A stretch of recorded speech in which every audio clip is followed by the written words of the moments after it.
àti mọ́mí mo dúpẹ́ ṣe o. Tèmi Dayọ̀ sọ fún kọ̀ọ̀kan àti ẹ̀dá ó ní ẹ̀fún mi lẹ́dúkẹ́sán. Ẹni ṣe yáwó fún mi. Ó lágbàdo ó ní èmi náà máa ṣe irú ẹ̀ fún ọmọ. Jésù Olúwa wa. Ìdájọ́ mélòó lẹ fẹ́ bẹ́ẹ̀? Ẹ bá aṣọ ìkúrò kan ní ìró ti bá ọ. 1,000 ní bàbá ní 1,000. Ẹ lọ́wọ́ kí ló di rẹ̀? Ìwé dọ́kú. Kò ní dọ̀bálẹ̀ wọn kan. Ọpẹ́ ẹ̀wọ̀n wọ́n ní ọdọ̀. Àwọn náà ni wọ́n kọ̀ọ̀kan bẹ́ yìí rẹ̀. Àmọ́ mi Jésù wọ́n ní 1,000. Nítorí pé dájú òtètè rántí. Àwọn ni wọ́n nípa àpapọ̀ ọ̀pọ̀ Jésù. Ní orúkọ ti bàbá.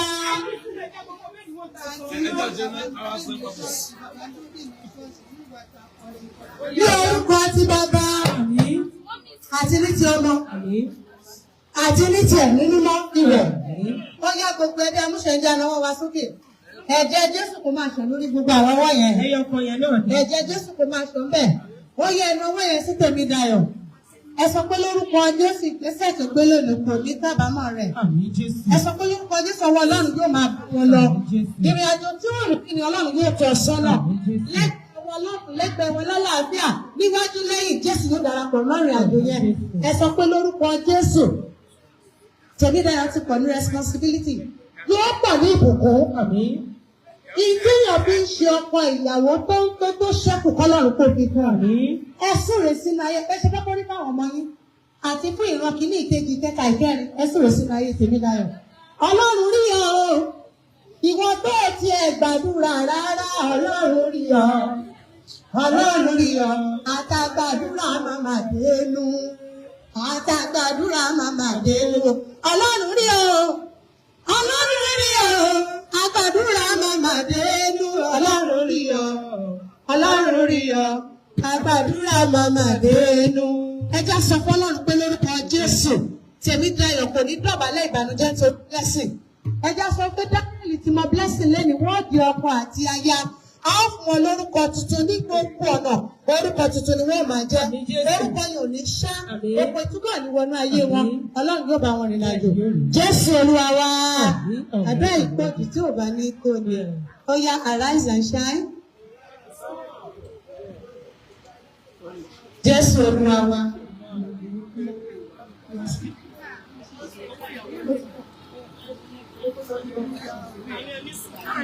Hallelujah.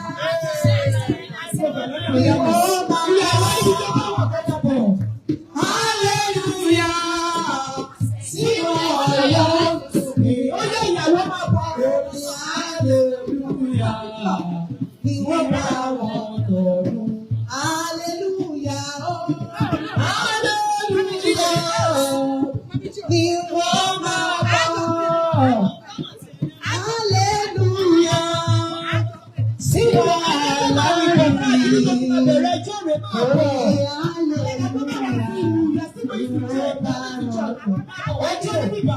Hallelujah. That's what my song will be. That's what my song will be. That's what my song will be. Hallelujah. Hallelujah. That's what your song will be. That's what your song will be. That's what your song will be. Àríkàrọ̀ ọ̀rọ̀ rìn ìwọ lójú gbogbo ìwọ. Àmọ̀ràn ọ̀rọ̀ rìn ìwọ lójú gbogbo ìwọ. Àríkàrọ̀ ọ̀rọ̀ rìn ìwọ lójú gbogbo ìwọ. Àmọ̀ràn ọ̀rọ̀ rìn ìwọ lójú gbogbo ìwọ. Oyin biribiri orí wa o. Àwọn olúwa yìí kan ẹ̀kọ́ gbogbo tí wọ́n kọ́ lójú ọ̀nà. Oyin biribiri orí wa o. Àwọn olúwa yìí kan ẹ̀ àríkẹ́ yìí kan ẹ̀ orí biribiri orí kan ẹ̀ o. Ojú eré ti yí kan ẹ̀ o. Ojú biribiri orí kan ẹ̀ o. Àwọn olúwa yìí wọ́n ní mo mọ̀ pé wọ́n mọ̀ fún ìlà olúwa ọ̀fẹ́. Bàbá mi ló bá ẹgbẹ́ sà. Mo mọ̀ pé wọ́n mọ̀ fún ìlà olúwa ọ̀rẹ́ gbọ̀npẹ́.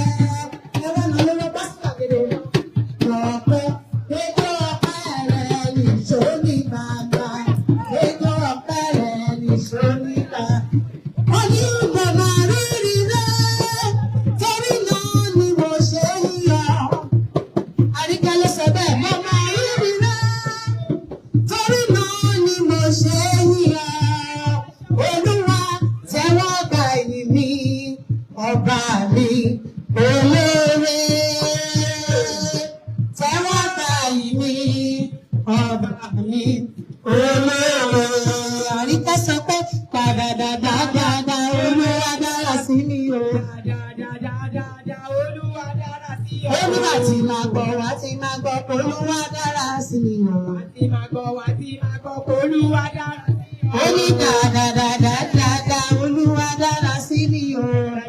Dáadáa Olúwa dára sí o.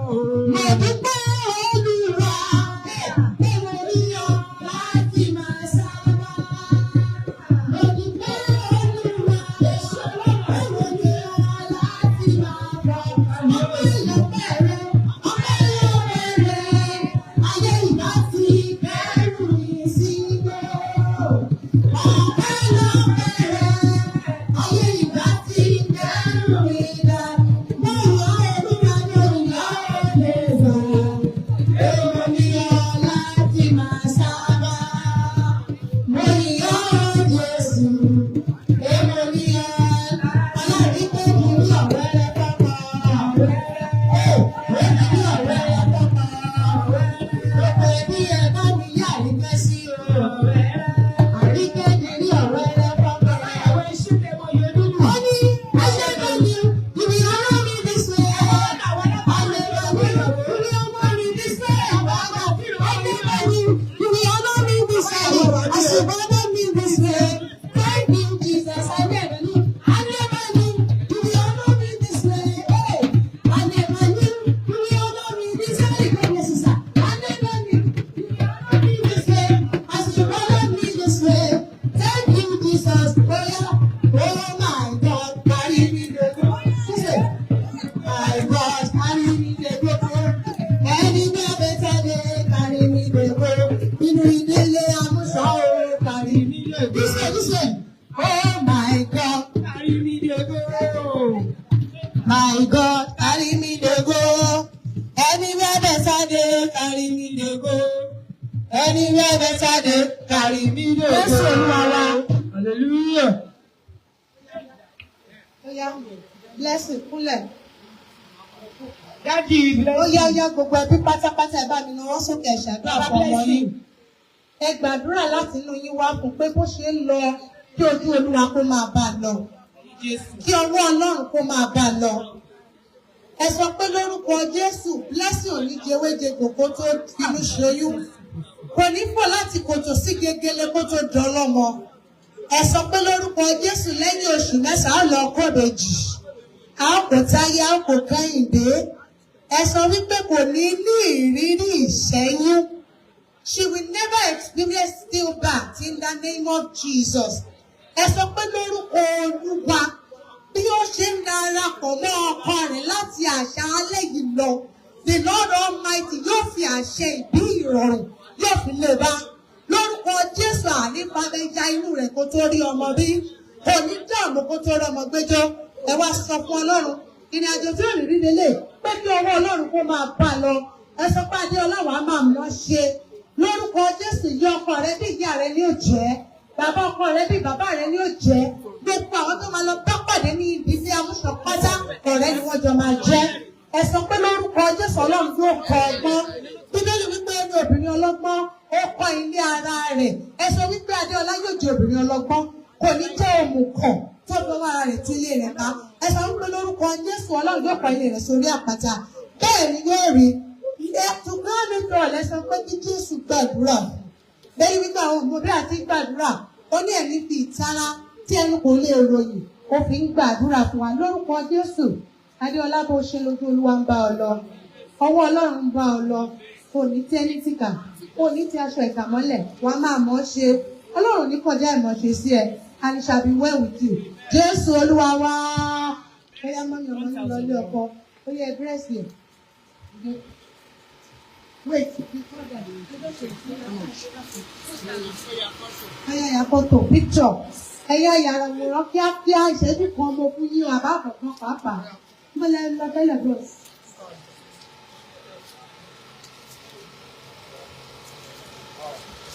ẹyà òkú grandpa. One thousand page tí mo fi ṣe yẹn. You can see that. Ṣé o ti ń pè 2,000? Ẹ jẹ́ sáyẹn.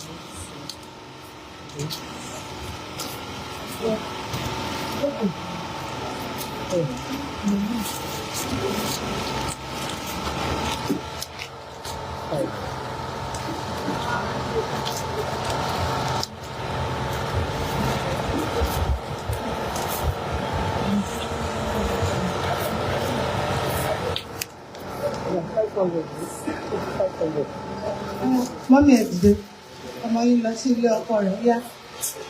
Kò ń sọmọ òwò yìí, kò ń sọmọ ọ̀fọ́n kankan, kò ń sọmọ gbangba. So ẹ múra fún bí Rèbékà bí wọ́n ṣe múra fún lọ́jọ́ sí. Lórúkọ Jésù, wọn ò ní fi béèlì gbé Adéọlá wá bá yín nílé. Ẹ jẹ́ sàmì kó gòkè. Ọwọ́ yín ààyè lẹ́bi fún gbogbo ẹbí amúṣàn. Nígbà tí ẹ bá tún máa gbọ́n pa ẹ̀ẹ́rì ìbejì, ẹ̀ẹ́rì ìbẹta, ẹ̀ẹ́rì ìbẹrin. Wọ́n dẹ̀ lè wá ṣe family planning. Wọ́n ò ní fi béèlì wá gbé wá bá yín lé. Ẹrù tábí àmọ́ ò ń bá wọn tí wọn ò ní gbé kẹ́ẹ̀kù lẹ́yìn mọ́lẹ̀. Bẹ́ẹ̀ lórí ayẹyẹ fún wa, àyẹ̀wò ló máa wà. Jésù Olúwa wa.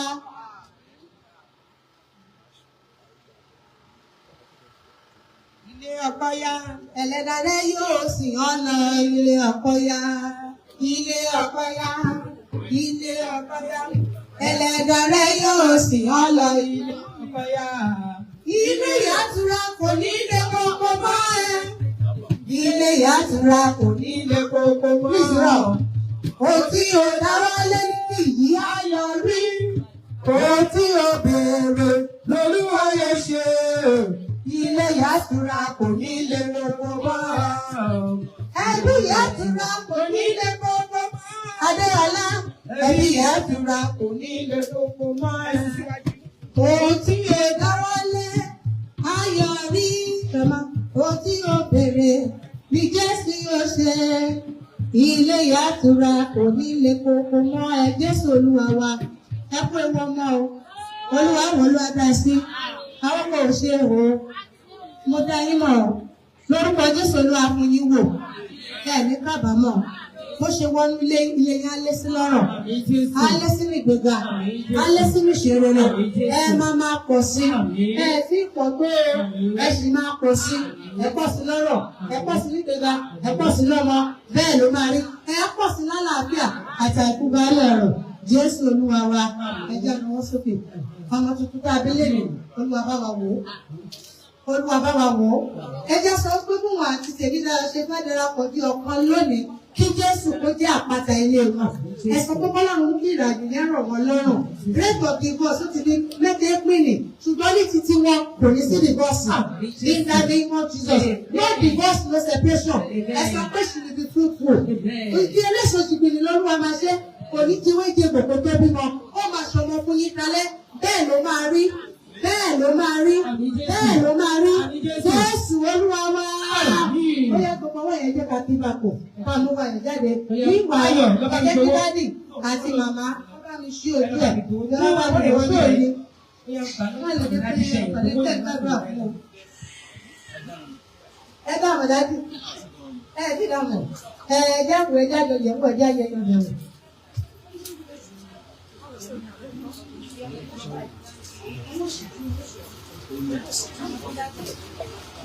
Wọ́n kọ́ gbogbo ni. Ó yá lọ ẹ tí. Ẹ sì kú ìyàwó ilé. Wọ́n ní bọ̀rọ̀ púpọ̀ ni wọ́n ṣe ń dọ̀bìrì ìgbẹ́. Bọ̀rọ̀ púpọ̀ ni wọ́n ṣe ń dọ̀bìrì ìgbẹ́. Ẹ̀sìn ló wá. Ẹ̀fọwọ́ yẹn.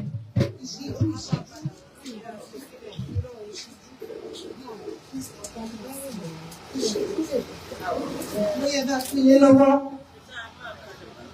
Torí kan ṣe lójú wọn pé Egypt kò bá ọ̀tẹ́lẹ̀. Ó yá dìmọ́ girama, dìmọ́ wọn dáadáa. Èmi mo nìyá ọmọ mi, ẹ̀rọ wú mi tàbí mẹ́ta. Èmi mo nìyá, èmi mo níyà ọkọ mi ò.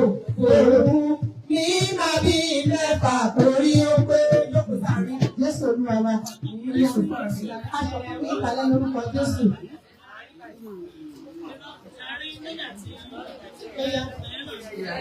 Ó yà yà wọ́n kíákíá.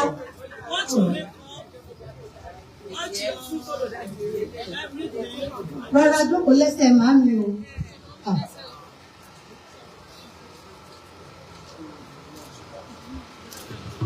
Ìbẹ̀rẹ̀ púpọ̀ tí ó ti yàwòrán. Ó yá fún mi.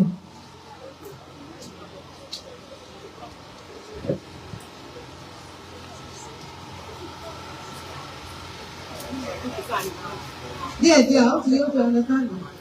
Àwọn náà sì máa tó mọ́ mi nígbà ló ti dé. Kò tí bẹ̀rẹ̀ anything. The way step in nothing. Kí la fi pè á sí mọ ọkọ̀ wa balẹ̀. Jésù Olúwa wa. Mo tẹ̀ sí wá. Júlọ lọ́nà ẹ́. Ó gbẹ́kẹ̀ sí i. Lọ́jọ́ tó mọ Jésì. Kò gbàdúrà bí ó ti lọ. Olúwa jọ. Jésù òkè. Olúwa jọ̀wọ́. Olúwa jọ. Àìsí ibi gíga. Àpárẹ̀dẹ̀ dájú ẹ lọ. Olúwa jọ. Jésù Olúwa wa. Jésù Olúwa wa. Bóyá Adéọlá kúnlẹ̀ kúnlẹ̀. Bóyá kúnlẹ̀ lọ sí ìwé ẹ̀kọ́ wọn lé ní ọkọ̀ ìpàdé rẹ̀. Lọ́wọ́ ẹ̀kọ́ ọkọ̀ ìyàwó yóò ní ọkọ̀ ìpàdé sí wa. Welcome and bless our life.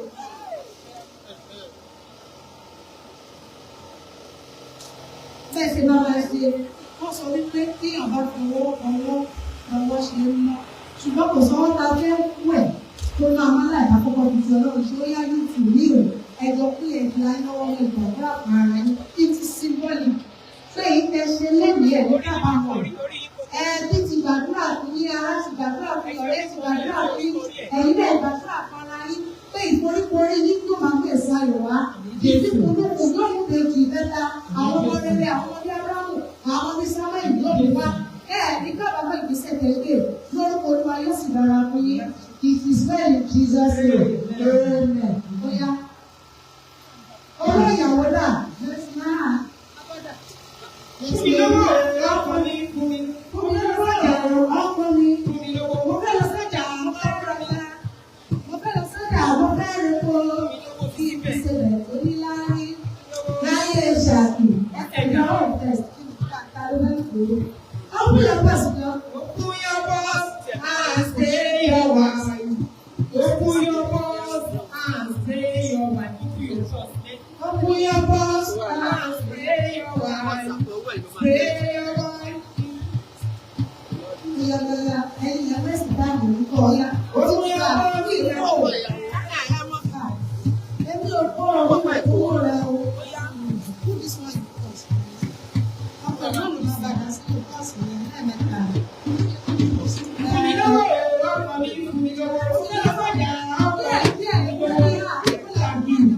Ìdí ẹ̀ yóò bá. Ẹran àti ìgbàlá. Àti ìgbàlá. Ẹran àti ìgbàlá. It is always not a problem. Ẹ̀yin lọ́wọ́ tó ń kọ Jésù. Ẹ máa ní ọ̀pọ̀ sí lórí ìjọba. And shall be well with you. Your boss will run over and overflow in the name of the Lord. Bóyá àdéjọ́jọ́ bí wọ́n bí ẹ̀rù tó pọ̀ wá. Gbogbo ẹbí ló bí ẹ̀rù tó pọ̀. Wọ́n pe wọ́n láìsí máa bẹ̀. Òróró, gíríìtì lọ́pọ̀lọpọ̀, fúrúùtù. Gbogbo ètò bá mọ̀ pé wọ́n láìpè. Nínú gbogbo rẹ̀, ọkàn náà wọ́n mú pé nígbà ẹ̀ẹ́dẹ́gbẹ̀rún just one. Nínú gbogbo ẹ̀, ó yá yáyá. Kíákíá bó bá ṣe bẹ́ẹ̀ ni nìkan ní màá dé fún màá sì bóyá jẹ. Ó bá dé bẹ́ẹ̀ ni ìwọ̀n ni màá dé ráìsì. Ìrẹsì tẹ̀ kú bá lásìkò. Ó ní bíbélì ni wọ́n máa lọ. Bíbélì ni wọ́n máa gbé o. Bíbélì bá kà á máa dùn ó kà. Bíbélì o. Bíbélì ni ayérayé. Jésù Olúwa wa. Nínú gbogbo àwọn ẹ̀bùn tí wọ́n mú apáta èyí tó ṣe iyebíye jùlọ òun ni blessing òun ni ó náwó mú ṣùgbọ́n mo wá rí nǹkan kankan àwọn ìyàwó náà bọ̀ níwájú níbi bíbélì yẹn wọ́n wá lọ sí mi létí pé ọkọ ìyàwó ló yẹ síbẹ̀ ó yá kíákíá ọkọ ìyàwó náà tó máa ti dé orí ìrànwọ́ kó wá mọ bó ṣe máa lọ ó yá ètò ìpàdánù tó bá ṣùgbọ́n bí wọ́n fẹ́ ṣe ojú bákan ẹ̀jọ̀ ti náà ni.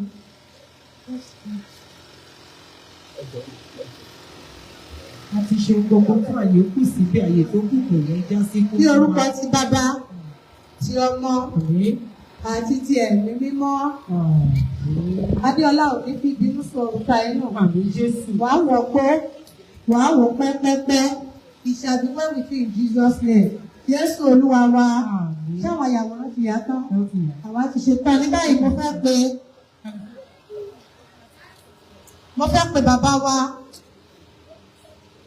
Oyèlákin láti wá fún wa ní ọ̀rọ̀ ìyànjú ṣókí àti àdúrà fún ọkọ àti ìyàwó. I trust it won't take more than that. A ní ọkọ ó yá ẹ lọ sí ilé yín bí dáàdi ṣe ń bọ̀ in just 2 minutes. Ó ní Jésù má jẹ́ òfò bẹ́ẹ̀ bímọ tètè lọ gbà á. Jésù má jẹ́ òfò bẹ́ẹ̀ bímọ. Ìwọ lọlé wọn. Lọ́jọ́ ìkúnlẹ̀ wẹ́rẹ́ nìka gbọ́. Jésù má jẹ́ òfò bẹ́ẹ̀ bímọ. Jésù má jẹ́ òfò bẹ́ẹ̀ bímọ. Ìṣẹ́jú méjèèjì ti má jẹ́ òfò bẹ́ẹ̀ bímọ. Lọ́jọ́ ìkúnlẹ̀ wẹ́rẹ́ nìka gbọ́. Jésù má jẹ́ òfò bẹ́ẹ̀ bímọ. Jésù má jẹ́ òfò bẹ́ẹ̀ bímọ. Jésù má jẹ́ òfò bẹ́ẹ̀ bímọ. Lọ́jọ́ ìkúnlẹ̀ wẹ́rẹ́ nìka gbọ́. Jésù má jẹ́ òfò bẹ́ẹ̀ bímọ. Jésù má jẹ́ òfò bẹ́ẹ̀ bímọ. Jésù Olúwa wa.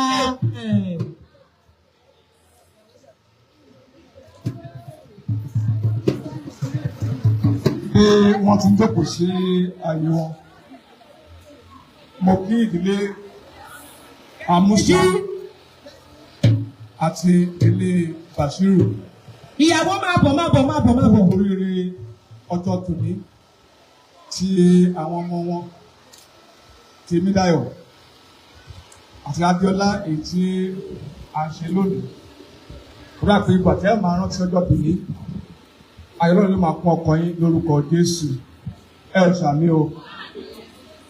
Mo tún kí àwọn arákùnrin mi Tèmídáyọ̀ àti arábìnrin mi máa ń pè ní lẹ́ẹ̀lẹ́. Rí pé ó dàgbà sọ́wọ́ wa náà ni. Pé Ọlọ́run kan ní àǹfààní láti rí ọjọ́ tòní. Ètò yìí ó jẹ́ ìpín àwọn náà lórí ìpè yìí. Ó dà pé bàbá tí ẹ máa rántí ọjọ́ tòní bákan náà. Ẹ máa láyọ̀ nínú tẹ̀sí lónìí lórúkọ Jésù. Ohun tó ń pè mí nígbà láti sọ fún ọ ní àárọ̀ yìí ni mo mú ní òwe oríkèjìlélógún ẹsẹ̀ kejìlélógún bákan náà. Mo pe àkọrẹ́ ní pé ìrìn àjò ojú rere. Ìrìn àjò ojú rere. Olúwa kò tó láti gba ọmọ yín níyànjú. Ẹni tí ó ti ẹni fún wọn ní ọjọ́ tòní bọ́ ti wọ lórí àjò tí wọn rẹ̀ yìí. Mo gbàdúrà pé mo tẹ́ máa bá wọn sọ lónìí ọkàn láti mú lọ sínú èrò wọn fún ìrìn ayé wọn lọ́tún bàbá láàárọ̀ yìí ẹbí kún wọn lórúkọ Jésù. Wọ́n pé mo gbàdúrà máa ń tó ọjọ́ tòní àtúndì ẹgbọ́n láàárọ̀ yìí ẹ máa rí ìdí àti orúkọ Ọlọ́run ga bẹ́ẹ̀ ni yóò rí Jésù Kristi Olúwa wa. Ìgbàyé jẹ́ ìrìn àjò ètí àwa náà mọ̀ bákan náà. Bákan náà ìgbéyàwó ó jẹ́ ìrìn àjò. Àwọn kan ti rìn fún ọdún tó ti lọ́rìn bóyá 20 ọdún 30 ọdún àbẹ́bẹ́ lọ. Bẹ́ẹ̀ ni àwọn kan ti rìn fún ọdún péréte 2, 3, 4, 5. Òun náà lẹ́yìn náà kẹsẹ̀ bọ̀ láàárọ̀ yìí. Ìrìnàjò yìí jẹ́ rìn yìí, ó jẹ́ ìrìnàjò èyí tí ẹ ò rí. Ipa ọ̀nà tẹ́ ò tẹ̀ rí náà lẹ́ kẹsẹ̀ bọ̀ láàárọ̀ yìí. Bùdó àpín láàárọ̀ ìbẹ́ ṣe ń wọnú rẹ̀ lọ. Ọ̀run ò bá rìnrìn lórúkọ Jésù. Mo ní ó jẹ́ ìrìnàjò ojú rere. Nínú pé ẹni tí ó bá rí aya, ó ní orí ohun tó dára. Ó sì lè lórí gbà ní ọwọ́ Ọlọ́run. Lóòtú ló kà fún wa nìyẹn. Ìwé òwe orí kejìlélógún ẹsẹ̀ kejìlélógún ló kà bẹ́ẹ̀. Tèmídáyọ̀ bọ́ láàárọ̀ yìí. Ohun tó lẹ́gbẹ̀ẹ́ rẹ tó yàn gẹ́gẹ́ bí ìpín ó jẹ́ ohun tó dára. Rí bí ohun tó dára jùlọ. Ṣọlá ń fún ọ lórí ọ̀fẹ́ láti yàn ní ìpín ní àjò yìí. Blessing bákan náà. Rí ẹgbẹ́lẹ́gbẹ̀rẹ̀ Dáníẹ́lì bí ohun tí Ọlọ́run fi fún ọ bí ojú rere láti máa lọ nínú àjò ìtẹ́jọ́ bẹ́sẹ̀ bọ̀ ní àárọ̀ yìí. Ohun kan mẹ́kọ̀ọ́ mọ̀ láàárọ̀ yìí méjèèjì pé ẹ rí ojú rere pàdé Ọlọ́run lẹ́bẹ̀rẹ̀ ọ̀fẹ́ láti rí ara yín láti lọ nínú àjò èyí tẹ́ kẹsẹ̀ bọ̀ yìí. Mo fẹ́ rọ̀ yín láàárọ̀ yìí kẹ́ ẹ fi ọwọ́ yín sí ọwọ́ Ọlọ́run láti bá yín rìnrìn àjò yìí ló pé ẹ ò lè dá rìn. Ẹgbọ́lẹ̀ kan ẹ tó ṣe àkóso ètò tá a ṣe láìpẹ́ yìí ó ní ó ti di ohun tí a ti gbọ́ tàrí rí gbéyàwó ọdún 2-3 wọ́n ti túká ló pé wọn ò tẹ̀lé àṣẹ Ọlọ́run. Ṣùgbọ́n lára yìí ọ̀hún sọ pé kan wípé ohun tẹ́ ìjọ pèsè bọ̀ yìí ó jẹ́ ìrìn àjò ojú rere bẹ́ẹ̀ ti ṣètò fún yín láti nígbà nínú ìrìn àjò yìí. Gbàdúrà fún yín débi ẹ ti ń lọ nù rẹ̀ ojú rere Ọlọ́run yóò máa sìn lọ lórúkọ Jésù. Ẹ bá wọn ṣàmì o. Wọ́n ń bẹ̀ yín mo ṣe gbogbo wá sí ìdánidúró ẹ bẹ̀rẹ̀ lé atukọ̀ tó lè bá yín rìn àjò yìí ó lè ní Ọlọ́run ẹ ò lè dá rìn ẹ ò ní òye tó tó láti rìn gba atukọ̀ kan wà ètò bá yín wọ ọkọ̀ yẹn ẹ fi ohun gbó lé lọ́wọ́ láti tukọ̀ rìn àjò yìí fún yín kò ní wà yín jáàmù kò dẹ̀ yín jìn sí ọ̀fìn yóò bá yín tù ú látù yìí lórúkọ Jésù tó wà lọ́wọ́ yín o láàárọ̀ yìí ẹ wò ibà yìí a pé torí tí a ti péjọpọ̀ láàárọ̀ yìí lábẹ́ ètò yìí a fẹ́ wòye láwọn ọdún díẹ̀ sísìnyí láti máa rí ìdí láti máa dúró kọ́ńgà lórí ayé yín tó mo rọ̀ yín láàárọ̀ yìí ẹ fi ọwọ́ yín sí ọwọ́ Ọlọ́run láti bá yín tukọ̀ ìgbéyàwó yìí gbàdúrà pé láàárọ̀ yìí ohun tẹ́ ẹ ṣe lónìí tí a jẹ́ lẹ́rìí oríire yìí wọ̀dá máa wo ẹ̀yìn wò láti máa wò yín a máa ní ìdí láti gbọ́ kọlọ́ǹgà lórúkọ Jésù. Olúwa dúpẹ́ lẹ́ẹ̀kan sí fún àmọ́ yín Tèmídáyọ̀ Adéọlá èyí tí Ọlọ́run nínú àánú yín tẹ́ mú wọn papọ̀ ìrìn àjò èyí tí ẹ ń wọ̀ láàárọ̀ yìí àìpé ẹ mú wọn wo ara wọn wọ́n sì yànra wọn gẹ́gẹ́ bí àbá láti máa jọ túkọ̀ ìrìnàjò yìí papọ̀. Gbàdúrà fún láàárọ̀ yìí ohun tí ò mú yín wo ara yín mọ́ lónìí mo gbàdúrà kò ní tó tọ̀nà yín lórúkọ Jésù. Mo gbàtẹ́ máa ìrìnàjò yìí lọ́tún lójúmọ́ ìfẹ́ ọ̀tun èyí tẹ́ fi rìn èyí tí ó jẹ́ ìgbádùn Ọlọ́run fún ayé yín lónìí lákọ̀tún ọ̀rọ̀ òpè wọ ayé yín. Wọ́n bára fún láàárọ̀ yìí lórí pé ó jẹ́ ìrìn àjò ojú rere Ọlọ́run ti ènìyàn bẹ́ẹ̀ sí lọ nínú àjò yìí ẹ máa rí gbà lórúkọ Jésù. Ohun rere gbogbo èyí tí ó ní ṣe pẹ̀lú ìrìn tẹ́ bẹ̀rẹ̀ sí rìn láàárọ̀ yìí mo kéde láàárọ̀ yìí pé yóò jẹ́ ìpín lórúkọ Jésù. Àti wá láàárọ̀ yìí láti wá tẹ́lẹ̀rí ohun rere yìí a gbàdúrà lórí yín láwọn ọdún díẹ̀ sísìnyí mo gbàdúrà pé lẹ́ẹ̀kan ṣe a máa rí ìdí láti gbé kọlọ́ǹgà lórí ayé yín lórúkọ Jésù. Ẹni báyìí ọdún máa bá yín lọ àti yóò dára fún yín nínú rẹ̀ ẹ ó ṣe rere olùgbogbo tó jẹ́ tó wá ń tẹ̀lé nínú ètò báyìí fún yín lọ́tún lónìí ló tẹ̀lé ìgbéyàwó yìí nígbẹ̀yìn agbórúkọ Ọlọ́run ga ògbóni forúkọ Olúwa Jésù Kristi alágbàwí wa. Adupe sir, more anointing, more grace, more unction to function in Jesus' name. Ní báyìí máa pe ọkọ àti ìyàwó láti wá gé àkàrà ìfẹ́. Ní kíákíá tán bá ti gé kéèkì yẹn kọ́ lọ change. Meanwhile, mo fẹ́ jíṣẹ́ àwọn envelope fún ẹbí Bashiru.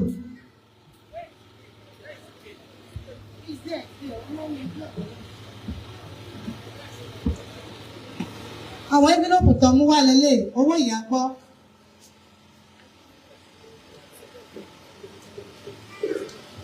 Owó bàbá gbọ́. Owó ọmọ ilé. owó ìjókòó àgbà, then dowry, owó ìṣígbá, owó aeroplane, ó funfun lẹ́lẹ́ o.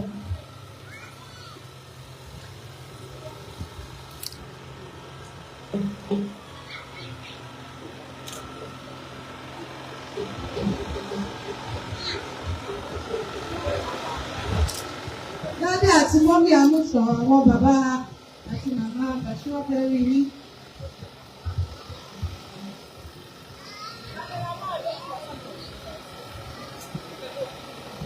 Àwòrán olú ẹni tí ń ya àwòrán.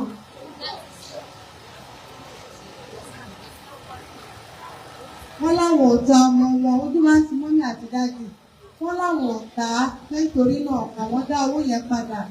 Àwọn fún yín.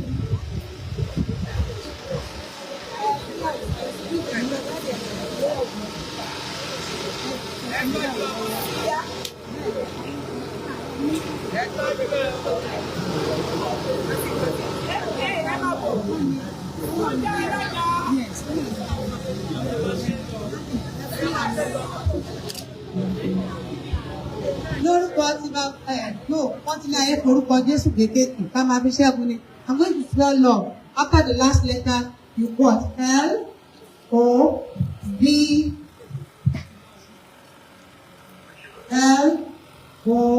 L-O-V-E. Love. Lórúkọ Jésù ìfẹ́ yóò máa pọ̀ sí o. Ó yá. Ó yá blessing. Bàbá pẹ́ láwọn fẹ́ rí ẹ. Wọ́n ní gẹ́gẹ́ bí tiẹ̀.